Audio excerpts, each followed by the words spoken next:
I think the easy thing here is I think it's been, if you look at our, the OCS, the material they present there and say, what do you do with the SI? What does that mean? What would you look at as being, good evidence that you have an SI joint problem? And that's Laslet's test. And so, distraction, gapping, posterior shear, thigh thrust, compression, sacral thrust. I've got my stuff over here in my book I'm looking at now. And so if you look at those tests and you have those tests and you show, I think 3 of 5 of those positive, if you get, so they're provocative tests. So they should be concordantly painful, right? So you've got a inconclusive lumbar. You haven't found your answer in the hip. I'm going to go ahead and do these provocative tests. So remember, they got to be concordantly painful, meaning that you have to reproduce that patient's pain that they came with. So you can't do, a distraction gapping test and get a completely different symptom, and that symptom, and you consider that to be positive. It has to be their complaint, right? And so challenging through those things. And so if you get those tests and you start to see that you have some positive tests, then there you may find that you have an SI joint problem. And if you do confirm that, again, classification is key, right? We talk about that, derangement, dysfunction, posture.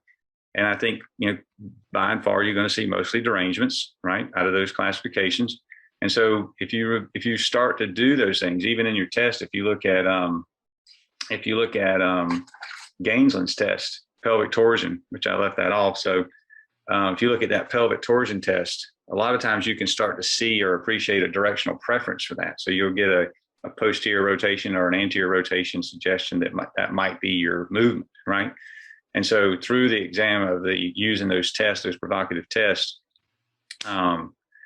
you may start to see or realize that there's a directional preference for that joint just the same. And then it's just a matter of figuring out the load, whether it's a unloaded, partial load, or fully loaded test that you need. Or repeated movement. And so the Laslet's tests are the ones we lean on. We all teach them. We all use them. If you ask me, Gary, when's the last time you used those tests in an inconclusive lumbar or hip, then I would tell you I can't remember, right? Because I can't remember when that's last happened. Now, maybe you could say, well, Gary, you're just missing a bunch of them. Okay, that's fair. Maybe that's true. I don't feel like it's true, but it might be. But I will say that I do use those tests sometimes when people, if I have the rare occasion, come in and they say, I have an SI joint problem. And the narrative that they give you is, I have an SI joint problem. I've had this SI joint problem for years. My doctor says I have an SI joint problem. Then I'll say, I will lead into that by going straight to those tests, right? Knowing that they can be false positives, and then assess the lumbar spine and reassess the test. If the tests are then now negatives, then they don't have an SI joint problem. They have a lumbar problem. So I manipulate the information in sort of in reverse to get the patient away from, hey, my SI joint, to okay, maybe I need to consider this lumbar thing, right?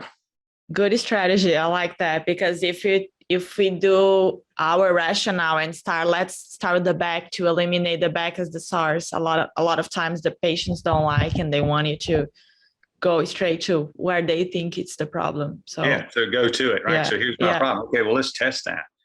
Okay, we got these, and here's the test we're going to use. So I use a dry erase board a lot, and so I would write those tests on there, right? So they know here's what we're going to do, and I would check the ones that are positive, and then I would have them repeat a movement, lumbar, and then go back and retest. If they're negative, it's like, okay, these are now negative, and that was what did it. So, there's our reasoning, right?